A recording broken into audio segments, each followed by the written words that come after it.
Arsa Smartphone Service Point itu merupakan bidang usaha yang bergerak di pelayanan servis smartphone, Mas. Oke. Jadi Arsa Smartphone Service Point ini pertama kali berdiri di Asam-Asam ya, jauh banget dari ya. hari tahun 2012 akhir. 2012. Jadi sudah 8 tahun berdiri sampai dengan hari ini. Nah, Smartphone Service Point ini merupakan pionir untuk servis smartphone pada saat itu di Asam-Asam. Ya, di mana dalam menjalankan usahanya fokus terhadap pelayanan konsumen yang lebih baik, spare part yang memadai dengan juga peralatan yang memadai. Nah, tak lupa juga di dalamnya teknisi yang ada di Arsa Smartphone Service Point ini dibekali dengan ilmu-ilmu yang update. Jadi kan kalau dulu nih Mas tahun langsung aja nih atau gimana nih? Langsung aja ya. Oke. Saya terjun itu dari servis handphone itu dari mulai tahun 2006. Saya sudah servis sudah sekitar 14 tahun. Jadi waktu itu saya servis itu di Tanjung malah, Mas. Tabalong. Ya, Tanjung Tabalong. Saya belajar pertama kali servis handphone di situ. Kemudian saya pindah lagi ke Kapuas. Di Kalteng, ya. Jadi berapa kali pindah tempat ini. Nah, di Kalteng saya 3,5 tahun di situ. Kemudian sudah di Kalteng saya kembali lagi ke Tanjung. Tanjung lagi. Nah, dari situ dapat pengalaman yang memang bisa disimpulkan untuk membuat tempat yang lebih baik lagi, tempat servis yang lebih baik lagi. Ketika kita membuka itu lebih siap lagi. Akhirnya saya membuka lagi tahun 2012 itu ya di Asam-Asam. Itulah selak beluknya dari Arsa Smartphone ya. Arsa Smartphone. Dan kita juga ada ini Mas kami juga punya asosiasi teknisi handphone Kalimantan Selatan dan Tengah. Nah, di Pleher ini juga ada cabangnya. Nah, ini kan Masnya nih mengambil Arsa Smartphone. Nah, Arsa Smartphone sendiri Masnya ini ngambilnya dari mana atau terinspirasi dari mana, Mas? Atau ya, dulu kan saya pertama kali buka itu malah waktu itu lagi booming BlackBerry. BlackBerry, Arsa BlackBerry Service Point. Nah, karena ponsel ini kan sudah mainstream kan. Ini Arsa itu nama belakang saya, Arsa udah saya singkat jadi Arsa. Jadi banyak juga yang nggak tahu nih, orang-orang manggil Arsa dikira nama saya kan. Padahal itu nama belakang saya yang digabungkan. Jadi Arsa Smartphone, ya saya ngambil kan sekarang handphonenya waktu itu bukan lagi handphone nyebutnya, peralihan dari handphone ke smartphone itu kan waktu mungkin sudah zaman-zamannya BlackBerry kan sudah pakai operating system kan. Kalau dulu kan masih ZT4 waktu dulu Mas namanya Nokia. Pernah pakai nggak HP yang poliponik gitu? Kayaknya pernah sih. Pernah ya? Mungkin mulai zamannya ya. Jadi waktu DCT4 itu kan belum dinamakan HP pintar, handphone biasa aja dengan OS-nya yang mungkin masih Java dan segala macam. Nah, ketika sudah mencapai perpindahan dari BlackBerry sudah dinamakan handphone pintar. Nah, saya udah ngambil kesimpulan biar kekinian ya smartphone aja.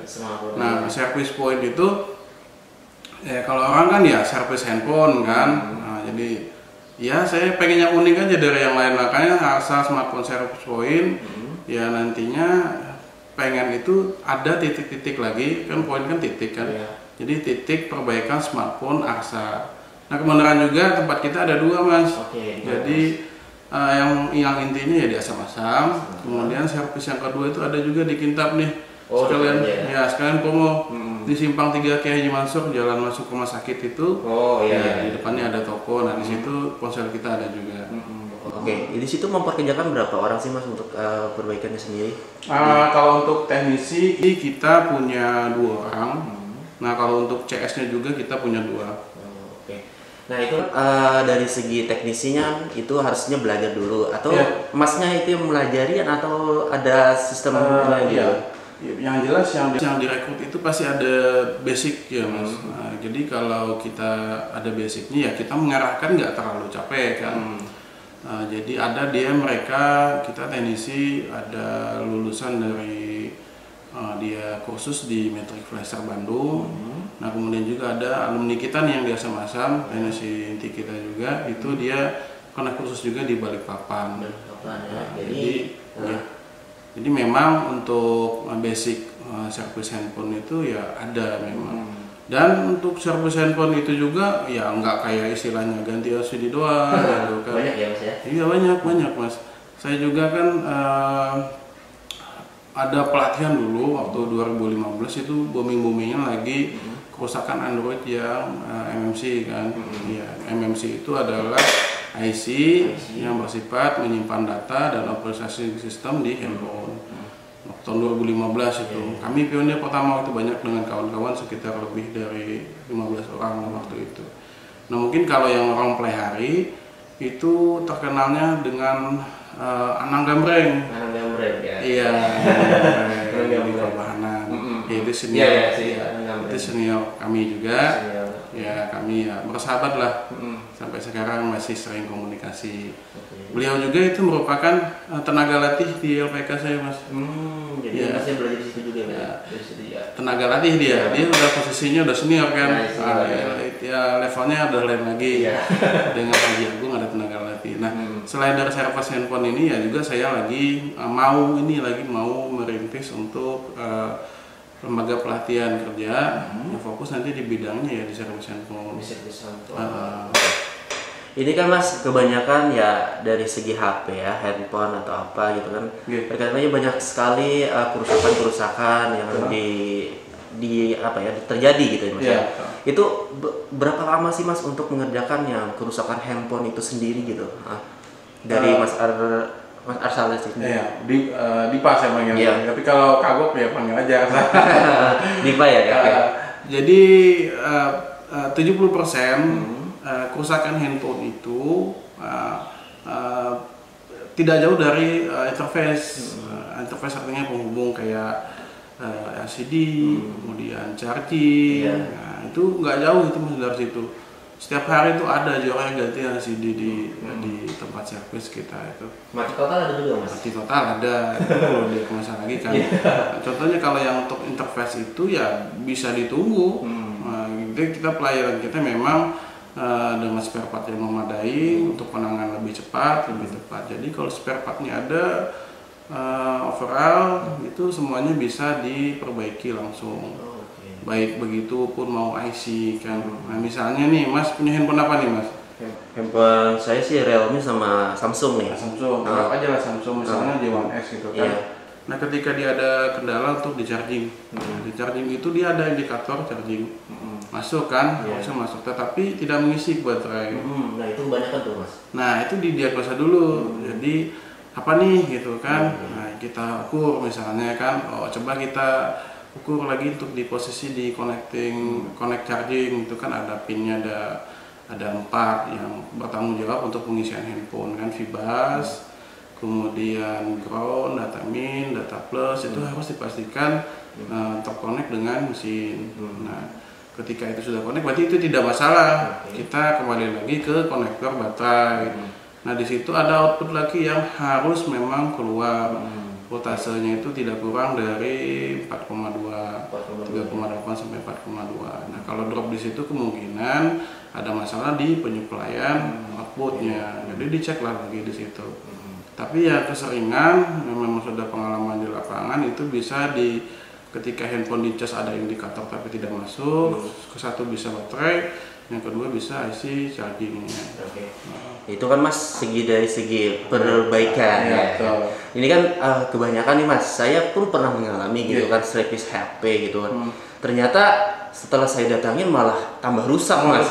Jadi tanggung jawabnya di situ tuh nggak ada Mas dari segi perbaikannya. Jadi dari Mas sendiri ada nggak dari garansinya atau apanya gitu? Ada. Jadi kami biasanya ketika handphone masuk, kami harus sepakat dulu. Sepakat dulu antar kedua belah pihak. Misalnya nih handphonenya sudah bootloop kan. Saya pernah dapat masuk pertama kali terakhir mengganti handphone orang.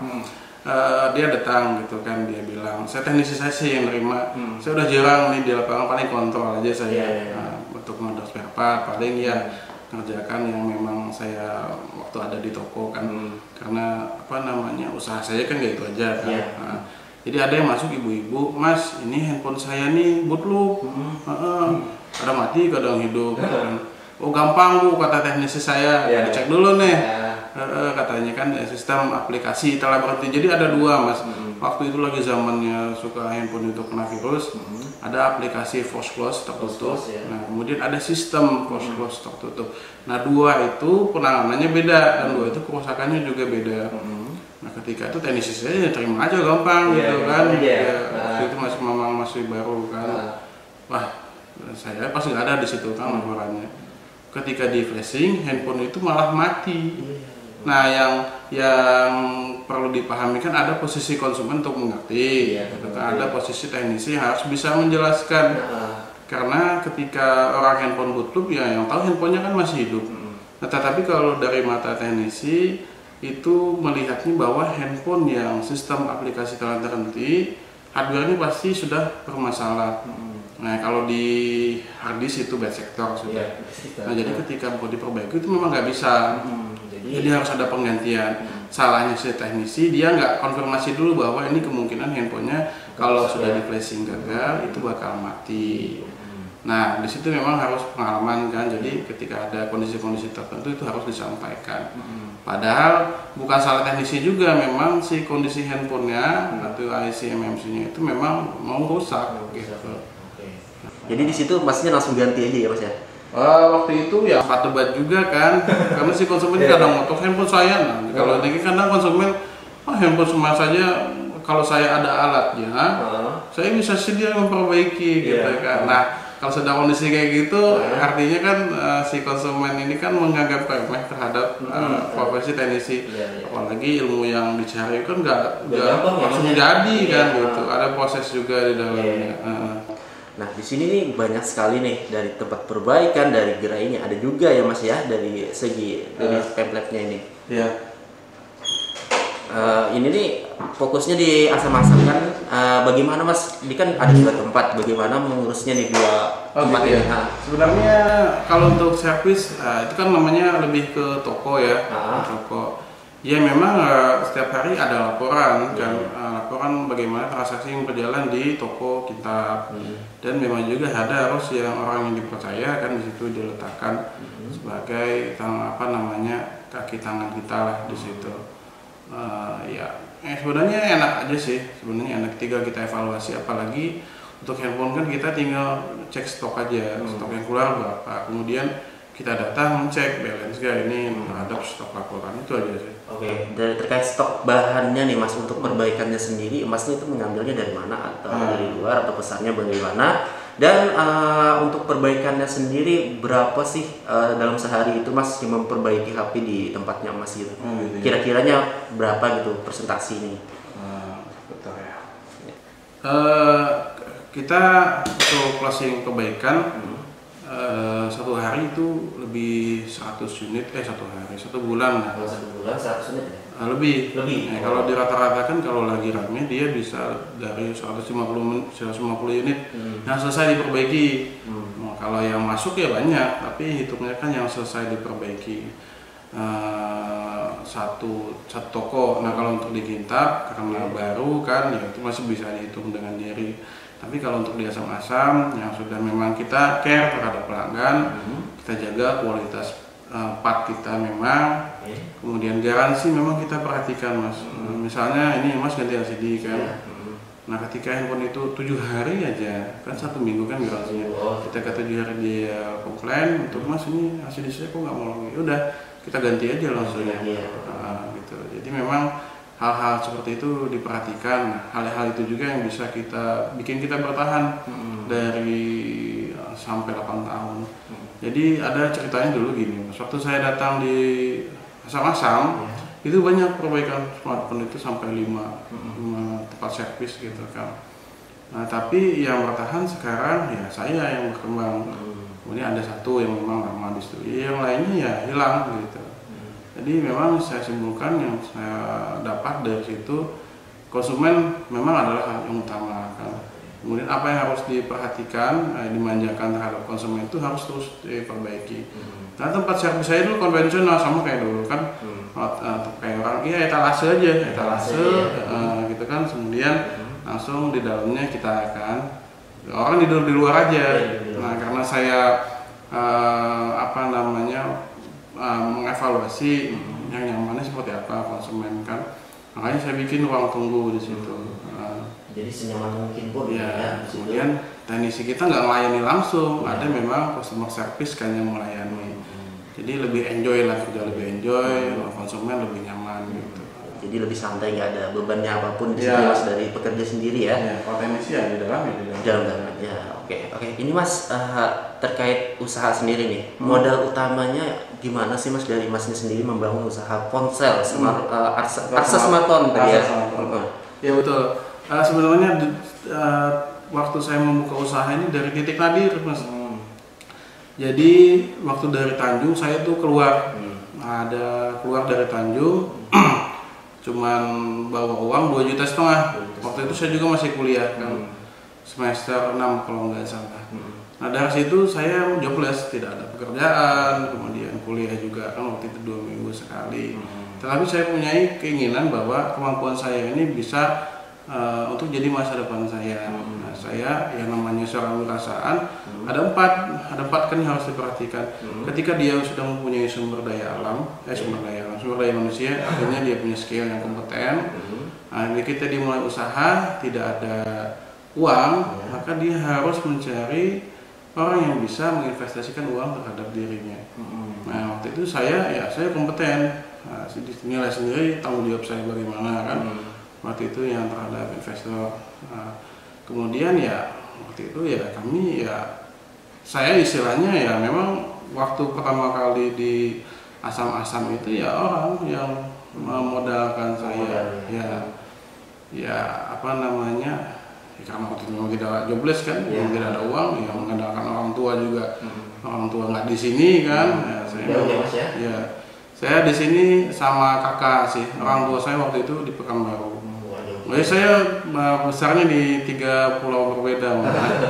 Iya, dari lihat tempat lahir pun Masnya ini lahir di Palembang. Ya, saya lahir di Palembang sampai kelas 5 saya di Palembang.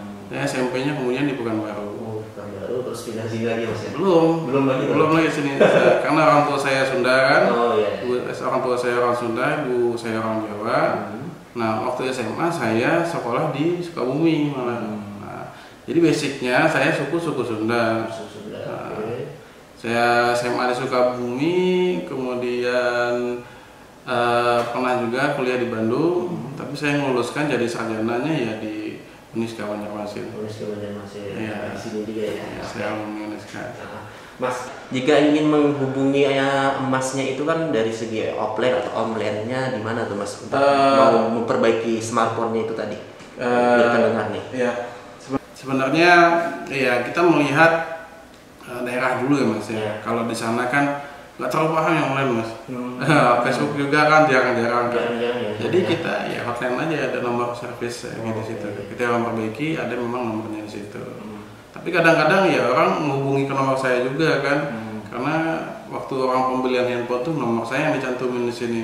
Kalau nomor perbaikan bukan handphone saya yang dicantumin di sini. Bisa disebutkan Mas nomor HP-nya Mas? Ya, kalau untuk nomor handphone perbaikan CS kita itu di 0813 49 121 567. Nah, kalau di penjualan lain lagi itu nomor saya di 0812 08 12 53 19 7654. Oke. Baik. Itu teman-teman juga kalian ingin memperbaiki HP kalian yang rusak langsung aja tuh.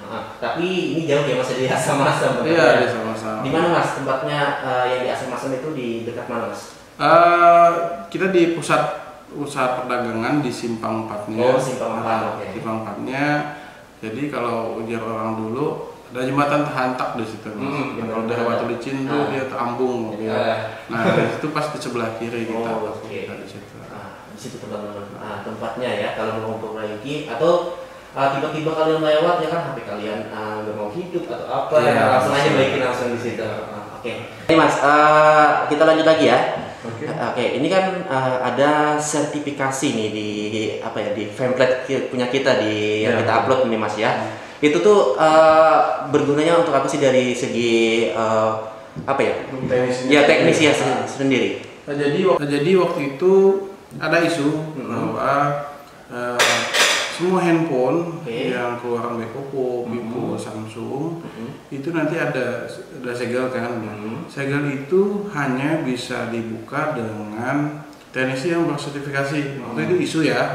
Isu waktu saya diundang untuk ikut pelatihan itu ada isu bahwa teknisi yang tidak bersertifikat itu tidak berhak memperbaiki handphone yang rusak. Handphone yang rusak tidak bersertifikat.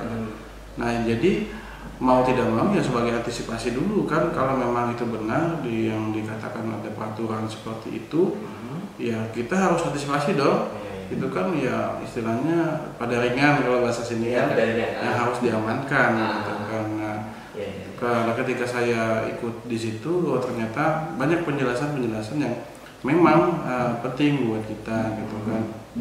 Bahwa sertifikasi itu bukan hanya sekedar piagam, tapi kita mengerti apa yang dimau pemerintah nih terhadap profesi servis handphone, bukan mau menyusahkan gitu kan, tetapi teknisi ini lebih luas lah pandangannya bahwa sertifikasi ini baik untuk kita sendiri gitu. Bayangkan gitu kan, saya gini Mas ada pernah sertifikasi SKKN lah, artinya itu sertifikasi kompeten kerja nasional Indonesia. Nah, ketika inilah yang efek positifnya lah, ada orang datang ke saya kan, saya punya banyak piagam di tempat saya. Oh iya Mas, sampai ini banyak ya ininya sertifikatnya, karena dari situ juga kan membawa sugesti yang baik terhadap konsumen gitu. Itu dari segi pajakan aja lah, belum dari ilmu yang didapatkan gitu kan.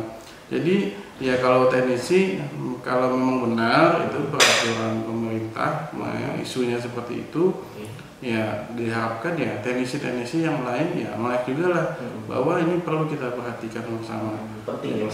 Jangan sampai nanti ketika itu terjadi kita sendiri yang sulit, kita sendiri yang protes, padahal sudah ada sosialisasi sebelumnya. Padahal ada peraturannya gitu ya Mas ya? Iya, masih isu ya. Masih isu. Nah itu pentingnya dari sertifikasi itu sendiri Mas ya. Dan dari sertifikasi itu teman-teman menjadikan pelanggan itu berpikiran baik dari sini sudah nyaman duluan bahwa ini bukan kali-kali ya. Oke Mas. Ini kan terkaitan dengan teknisi ya. Itu perkumpulannya di mana Mas? Atau mau ikut gimana gitu organisasinya gitu? Jadi kita masih sampai itu kalau tidak salah mulai dibentuk itu tahun 2015-an lah. Jadi memang ada asosiasi teknisi ponsel Kalimantan Selatan dan Tengah, disingkat ASTEK. Jadi di situ memang perkumpulannya teknisi. Kami juga berbagi ilmu di situ. Jadi satu teknisi ini sudah ada yang down untuk perbaikan smartphone, kita upload di grup itu. Kemudian dijelaskan, bukan hanya diupload doang gitu kan. Ini yang baru nih gitu. Dijelaskan step by step sehingga anggota di dalamnya bisa belajar juga dari situ. Banyaklah manfaatnya. Jadi kalau ada teknisi yang sudah bergabung ya dipertahankan. Nah, kalau yang belum bergabung bisa. Jadi syaratnya memang dia teknisi. Kemudian di tempat servis itu ada standar alat teknisi. Kayak blower, solder. Nah, mungkin kan kalau teknisi nggak ada alat untuk perbaikan kan gitu. Nah, kalau dia sudah memang ada alat standar untuk servis itu, dia bisa bergabung jadi anggota. Itu kan terkait standar nih Mas. Itu kan dari segi makanan kan ada standarisasinya halal gitu. Dari segi alatnya sendiri Masnya itu SNI nggak sih, dari segi apa gitu? Atau SNI-nya ada yang lain gitu? Gitu ya. Iya. Untuk teknisi handphone itu kan ada peralatan hardware dan software. Yaitu ada peralatan minimal. Ada juga kalau misalnya levelnya expert ya beda lagi peralatan yang dibutuhkan. Tapi untuk peralatan yang dibutuhkan itu standar itu ada blower, ada solder, ada power supply, tool pembuka, dan untuk program ya ada laptop lah atau PC. Iya. Pokoknya pemrograman. Iya, pemrograman. Susah ini. Iya. Itu ada alat-alatnya itu ya Mas ya. Oke. Ini terkait dengan kerjasama nih dengan apa ya? Dinas terkait nih Mas, kami kan kerjasama dengan Snakerin dan Diskopdak nih Mas, yang ini kan diusung oleh Diskopdak nih, Dinas Koperasi dan Perdagangan. Nah, dari segi dinas sendiri bagaimana upaya mereka untuk memajukan dari UKM yang Mas dirikan ini? Nah, sebenarnya sebelumnya saya sangat berterima kasih banyak terhadap Pak Mas Dwi. Mungkin beliau yang telah mendorong saya gitu kan sampai sekarang walaupun belum selesai, tapi bukan berarti tidak diurus itu izinnya. Nah, jadi memang waktu itu juga Pak Kamta kalau nggak salah mencanangkan satu desa itu satu tempat servis handphone. Kan makanya Pak Mas mendorong. Makanya Pak Mas dorong. Kita di Kabupaten Tanah Laut nggak ada nih pelatihan servis handphone. Jadi alangkah lebih baik kalau ada tempat pelatihan gitu kan. Memang untuk tempat pelatihan sendiri itu modalnya lumayan. Kalau saya satu meja itu kan kalau lengkap itu bisa sampai 13 jutaan satu meja kan. Nah, jadi kalau udah 3 meja aja kan udah sekian waktu itu. Ya itu memang masih dikejar, masih progres untuk perbaikan servis handphone, dan kita sudah mengeluarkan 2 baru alumni. Dan sekarang juga yang satu sudah progres untuk masih membuka ponsel dia di Panyipatan. Ada gitu alumni di situ. Jadi nanti kalau memang sudah izin lengkap dan keluar semua, ya nanti dikejar lagi tuh kekurangan kita apa di servis handphone. Nah, untuk orang yang bisa ikut di dalamnya bebas. Tapi ada pemerintahnya lebih terakhir kita alumni. Nah, uang teknisi, uang untuk kursus itu malah dibayarkan oleh waktu itu Basnas. Ya.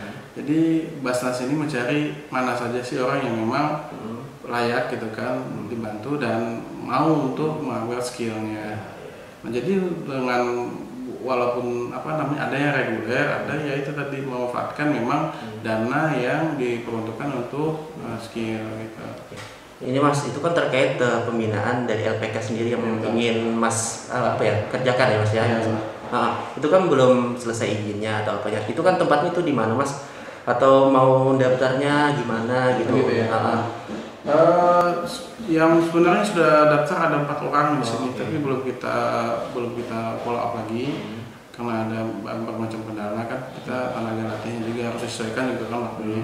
Karena tenaga latih juga kita kan teknisi kan. Jadi untuk LPK-nya ini sendiri di Jalan Perintis Mas. Perintis, oke. Iya, Perintis 1 di situ. Kemudian kalau untuk daftar ya bisa tadi ke nomor saya tadi. Sebenarnya sebelum pandemi ini saya mau promo nih. Iya, promonya silakan Mas. Waktu itu kan ada juga kita kan saya juga kebenaran ngisi acara kadang di Manunggal Tuntung Pandang. Saya ikut juga tuh kan. Iya kan. Berarti saya ketemu kita nih. Jadi kami ada 6 kan timnya. Tim itu dibagi 2 nanti dengan Bang Iman juga ada kan, Bang Adi di situ juga ada kan. Ada juga Bang Bang Fahru juga. Nah, sebenarnya waktu itu mau promosi juga kan gitu kan di Manunggal. Kemudian nanti kalau ada acara SMA, alumni mau juga kita promokan di situ. Tapi ya karena kondisi seperti ini ya santailah dulu. Kita awalkan pada ringan dulu. Memang terpukul semua kan ini. Yang omsetnya asalnya naik malah turun. Nah, kita fokus dulu di situ. Mungkin nanti kalau sudah ada vaksin, kegiatan kembali normal ya siap tempur lagi. Oke. Ini kan Mas terkait dari sisi pandemi sendiri. Bukan hanya terdampaknya dari segi ekonomi ataupun ini dari segi mentalnya ada juga nggak Mas terdampak dari corona ini? Sebenarnya servis handphone ini itu usahanya tidak kenal musim. Dia mau musim apa aja dibawa habis, pokoknya standar itu. Jadi kalau dia turun nggak turun banyak, kalau dia naik banyak gitu. Gitu ya. Presentasinya naik servis handphone. Jadi nggak kenal musim, walaupun musim apa penghasilan tetap standar. Nah, itu yang baiknya untuk servis handphone ini. Jadi memang sudah saya alami gitu kan dari tahun 2012 memang servis handphone ini usaha yang menjanjikan. Cuman jarang dilirik. Saya pernah membagi flyer tuh. Di RPK itu kan ada 6 kejuruan. Memang fokusnya satu kan. Tapi kedepannya bisa pengen kerjasama dengan tenaga latih yang memang kompeten. Jadi teknisi handphone ini paling akhir dipilih mas. Dari 12, dari misalnya waktu ada 16 orang gitu kan. Kadang nggak dipilih, kadang cuma satu servis handphone. Padahal nih, untuk dari segi penghasilan gitu kan, biar yang dengar nih melek kan. Ya, jadi satu teknisi handphone itu bisa menghasilkan 15 juta. 15 juta itu per bulan atau? Per bulan. Wah, 15 juta bahkan lebih. Kayak di HK itu saya tahu itu biasanya dia pernah kerja di kakak saya juga kan. Dia bisa menghasilkan uang 20 juta dalam 1 bulan. Bayangkan mas. Gaji saya pun kalah mas dengan ya. Ya kalau saya standar lah. Memang kalau memang teknisi sudah jadi itu gede penghasilan. Anang bahangan saya mengingat gitu kan bagi Anang itu. Dia lagu itu lagi rame-ramenya bisa menghasilkan 2 juta satu hari. 2 juta satu hari ya. Kali karena sebulan ya. Waktu itu lagi rame-ramenya. Jadi peluang untuk penghasilan untuk jadi teknisi ketika dia sudah berhasil itu menjanjikan sekali. Saya juga merintis usaha sebelumnya kan dari servis handphone. Tapi saya nggak berpikir sampai situ aja usaha yang bisa saya kembangkan lagi. Maka saya merambah untuk di penjualan juga mas. Di Asam-Asam sama kita pada juga penjualan. Di Asam-Asam untuk penjualan ya baru masuk tahun ketiga.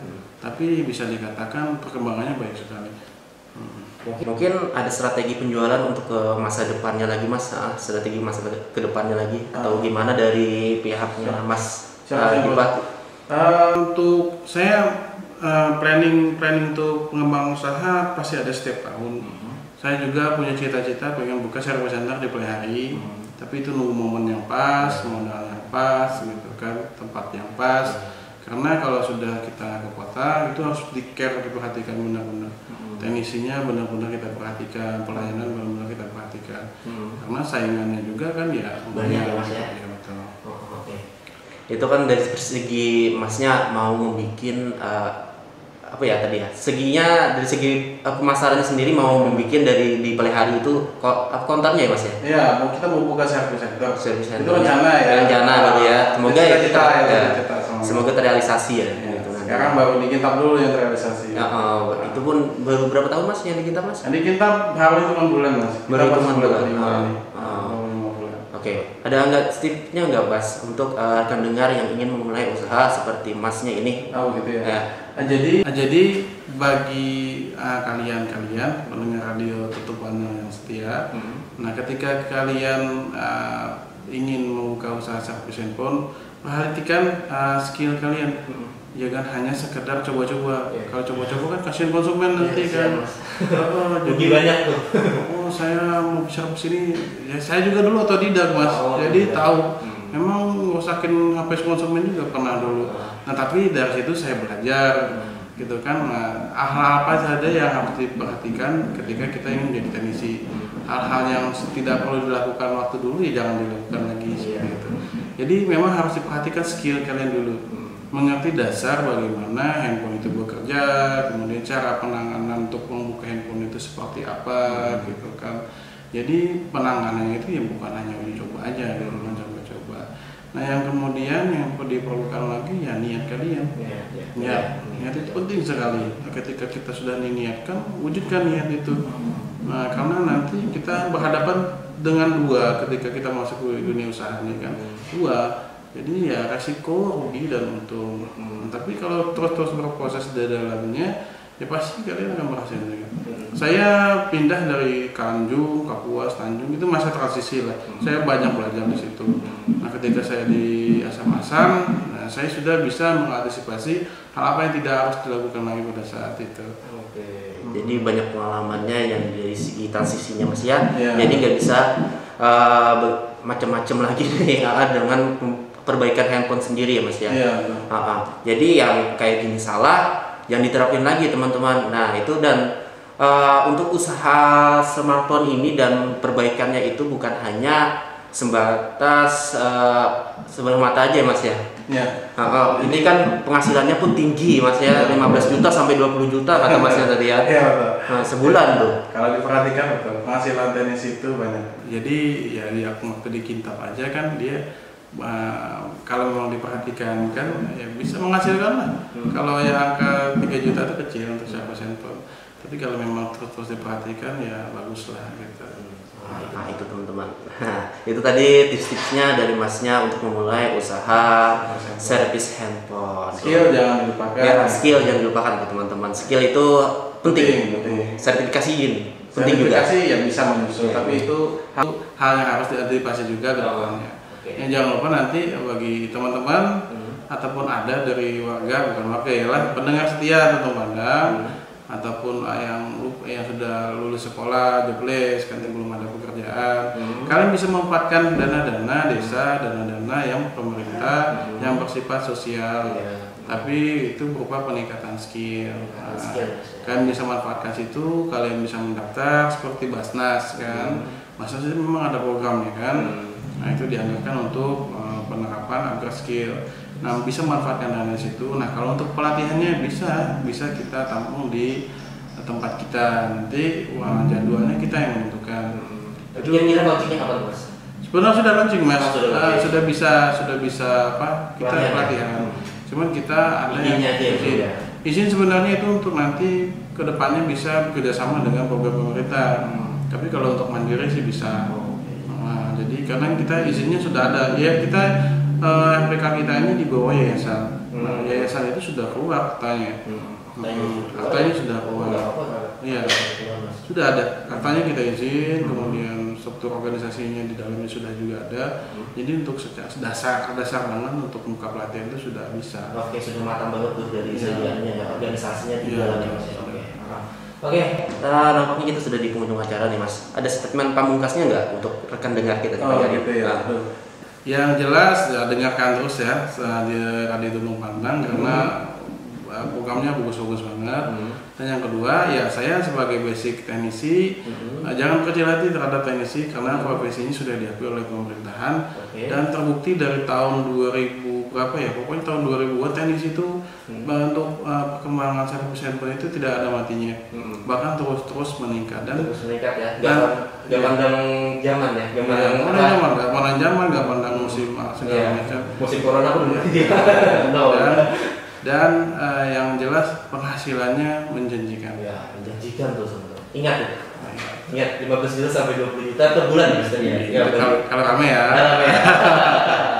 Oke, terima kasih Mas Dipa sudah berbagi informasinya terkait usahanya Emas dari perbaikan HP, smartphone ya kan? Ya. Dari segi perjuangannya Emas memulai usaha di situ dan jika kalian ingin kursus langsung aja hubungi Masnya. Mas, boleh disebutkan lagi nomor HP-nya Mas? Ya. Oke, baik. Pemirsa pendengar Tulung Pandang, nomor saya di 0812 5319 7654. Nah, jika bagi kalian yang tertarik untuk bertanya lebih lanjut bagaimana tentang pelatihan servis handphone, kemudian siapa aja tenaga latihnya, apa saja yang diajarkan di dalamnya, bisa kontak pesan kita langsung. Itu nomor ownernya langsung. Iya, ownernya langsung nih Masnya ya. Mas Dipa ini ownernya langsung ya. Oke, siap. Oke, terima kasih Mas Dipa ya. Sama-sama. Sudah jauh-jauh nih dari Asam-Asam ke sini ya kan untuk di program, untuk hadir di program kita Pondok UMKM ini. Saya yang terima kasih banyak. Orang desa diberi kesempatan ke kota ya. Gak desa disebut dulu Mas. Iya betul. Oke, terima kasih. Dan di sini saya Muhammad Puri pamit dan semoga apa yang diberikan oleh kita semua di pagi hari ini bisa bermanfaat untuk kalian akan dengar di rumah dan di mana saja Anda berada. Oke, dan saya Muhammad Puri pamit dan assalamualaikum warahmatullahi wabarakatuh.